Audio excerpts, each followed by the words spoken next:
Dismiss అయిన తర్వాత ఇది ఇంకా కోర్టుల చుట్టూ తిరగడం ఎందుకని ఆయన వేరే పెళ్లి చేసేసుకున్నాడు సీక్రెట్ గా, నీకు ఆ ఇన్ఫర్మేషన్ తెలిసింది. తెలిసింది మేడం. 2018 లో డైవర్స్ కేసు వేసి ఉన్న టైంలో కూడా నువ్వు అతనితోనే కలిసి ఉన్నావా? అదే ఉన్నా ఇంట్లో మేడం, ఉన్నావా? అదే ఇంట్లో ఉన్నా మేడం. నీకు అంత హెరాస్మెంట్ ఉంది కదా, చేతబడులు చేసే అంత హెరాస్మెంట్ ఉంది కదా, ఉన్నా కానీ ఎందుకు అట్లా సర్దుకొని ఎందుకున్నావు? నేను అట్లా, మా ఇంట్లో వాళ్ళు, మా నాన్న లేడు మేడం, మేము నలుగురు అక్క చెల్లెలం మేడం. మా నాన్న లేడు, నేను రెండో ఆమె మేడం. మా అక్క వాళ్ళ హస్బెండ్ కూడా మొత్తం వేడి వేడి నూనె పోసి కాల్చింది మేడం. మా పరిస్థితి బాగాలేదని చెప్పి నేను అక్కడే ఉన్నా మేడం. చేతబడి ఎప్పుడు చేశారని నీకు ఎప్పుడు అనిపించింది? నాకు అప్పుడే చేశారు మేడం. ఇల్లు కొనగానే, ఇల్లు నా పేరు మీద చేపియంగానే 2 years కే చేపించేశారు మేడం. 2 years చేపించి అసలు నిన్ను చేతబడి చేసే అంత ఏముంది నీ దగ్గర? అదే అంటే మేడం, నేను అందరితో మంచిగా ఉంటుండే మేడం. నేను మా ఆడపడుచులు అందరూ వస్తే అందరితో మంచిగా ఉండేదాన్ని. హ్యాపీయే కదమ్మా, ఒక వైఫ్ ఆమె అట్లుండదు మేడం. ఆమె అట్లుండదు. ఎవరు? మా తోటి కోడలు అలా ఉండదు. ఏ ఆడపిల్ల వచ్చినా పెట్టదు, చెయ్యదు. మీరు వేరే ఇల్లు కొనుక్కున్న తర్వాత కూడా మీ తోటి కోడలు వాళ్ళు కూడా వచ్చేసారు మేడం. వచ్చేసారు మేడం, ఇంట్లోకి వచ్చేసారు మేడం. ఎందుకు వాళ్ళందరూ మీ ఇంట్లోకి ఎందుకు? అదేం జాయింట్ గా కొన్న ప్రాపర్టీ కాదు కదా. అదే మేడం, అదే ఆయన అది అర్థమైతలేదు. వాళ్ళ పాతిళ్ళు అమ్మి కొన్నందుకు ఆయన తీసుకొచ్చి పెట్టింది మేడం ఇంట్లో. వాళ్ళ పాతిళ్ళు అమ్మి ఒక ప్రాపర్టీ కొని నీ పేరు మీద ఎలా పెడతారు? మీ అత్తగారి పేరు మీద పెట్టాలి, లేదా మీ ఆయన పేరు మీద కొనుక్కోవాలి కదా మేడం. నా పేరు మీద కొన్నాడు మేడం. నా పేరు మీద ఎందుకు కొన్నాడు? అంత ప్రేమ ఉందా అంటే లేదు, చేతపట్లు చేసే అంత దుకాణం నడుస్తుంది. అవును మేడం. నీ పేరు మీద కొనటానికి కారణం ఏంటి? అదే కదా మేడం, అర్థం అయితలేదు అంది. మీరు అడిగితే కొనరా లేకుంటే ఆయనే కొనుక్కున్నారు?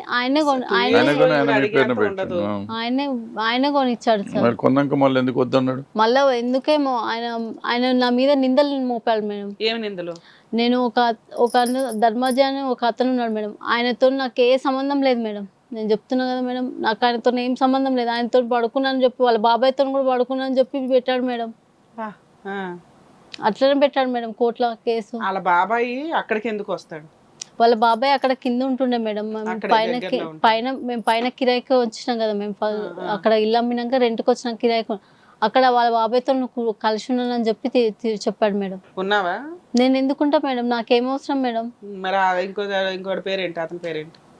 ధర్మాజీ. ధర్మాజీతో ఎట్లా పరిచయం మీకు? మాకు ఊరు నుంచి పరిచయం మేడం. ఊర్లో ఉంటాడు ఆయన. ఎన్జిఓలో నీతో పాటు తిరిగే వ్యక్తి? కాదు మేడం, మా ఊరు అతను. పెళ్లి అయిపోయినా నువ్వు ఇటు ఆయన పెళ్లి అయిపోయింది మేడం. ఆయన పెళ్లి అప్పుడే అయిపోయింది. పెళ్లి అయిపోయి నువ్వు కూడా వచ్చేసావు. మీ ఆయన అనుమానించడానికి కారణం ఏంటి? పెళ్లి అయినాక మళ్ళీ మీరు ఏమైనా ఫోన్లు మాట్లాడుకోవడం అవైనా? ఫోన్ గిట్లా ఏం మాట్లాడుకోలేదు మేడం.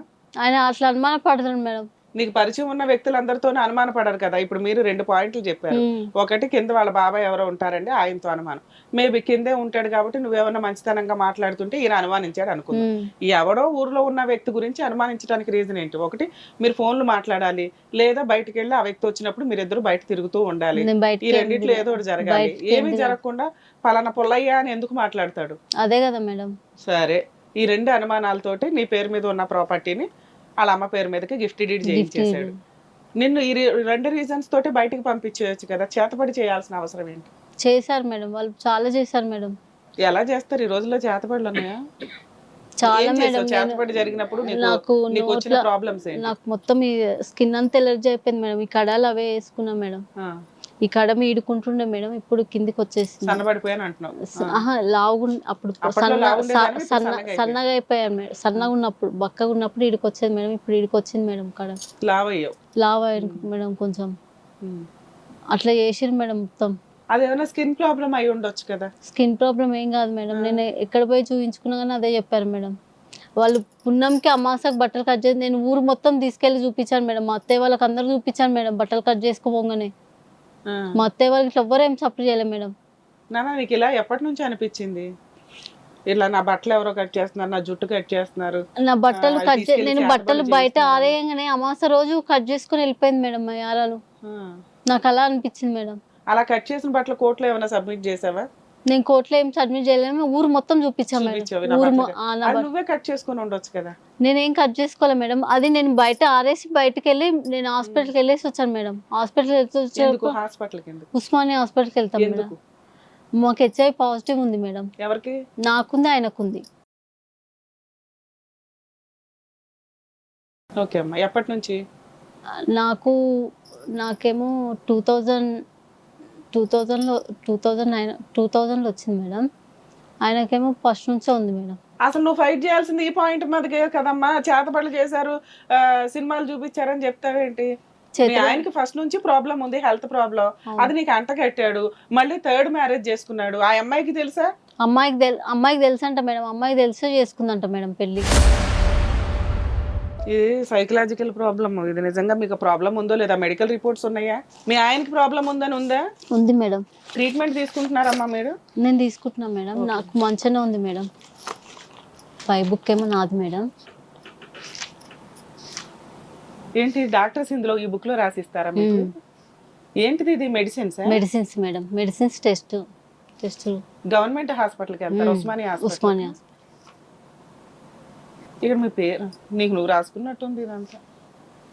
సరే ఏదన్నా కానీ ఉందని నువ్వే చెప్తున్నావు, ఏం చేసేదేమో. అదే అమ్మాయిది మేడం.